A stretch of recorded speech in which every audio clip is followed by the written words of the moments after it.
My name is Andrew Schafer. I am the director of the Richard T. Silver MPN Center at Weill Cornell and York-Presbyterian Hospital.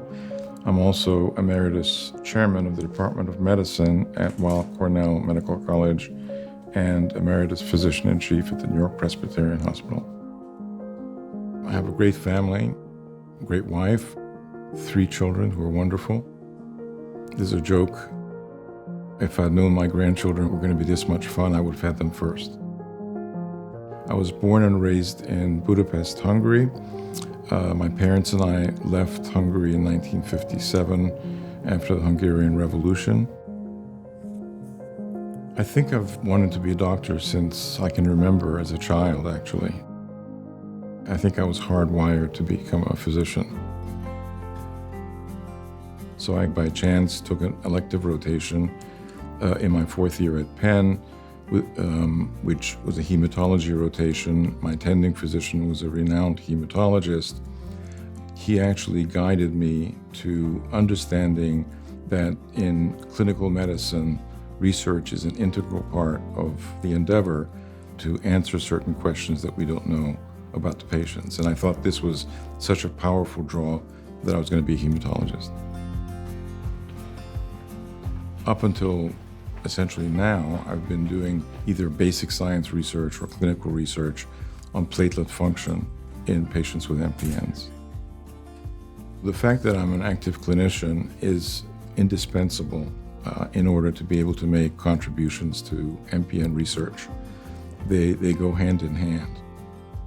You can read all the articles, go to all the national meetings and hear the abstracts of research, but the experience with the patient and what the patient is basically telling you as a physician is unparalleled.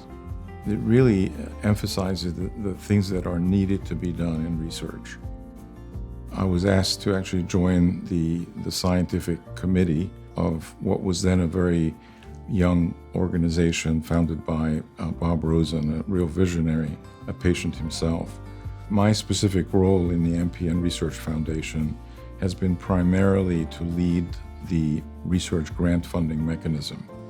And the cumulative amount of $18 million over the years being dedicated to giving grants to investigators has expanded the talent, if you will, of MPN investigators as part of this funding mechanism.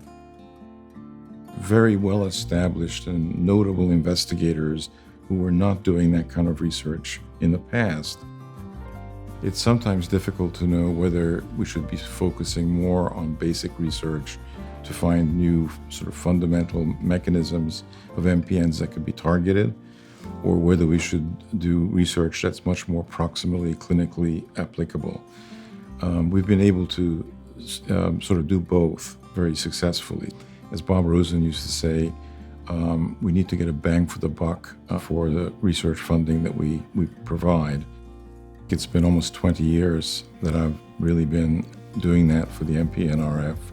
Most recently, I stepped down in order to join the board for the MPN Research Foundation.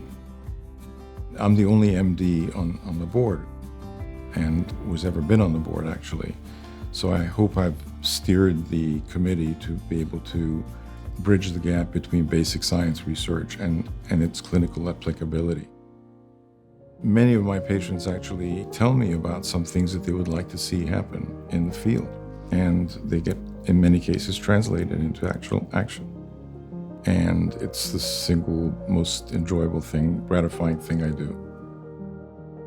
My dreams are that this will become a very high-profile group of disorders that will no longer be considered an orphan disease, to really take advantage of the momentum that has really just started a couple of years ago and is snowballing right now.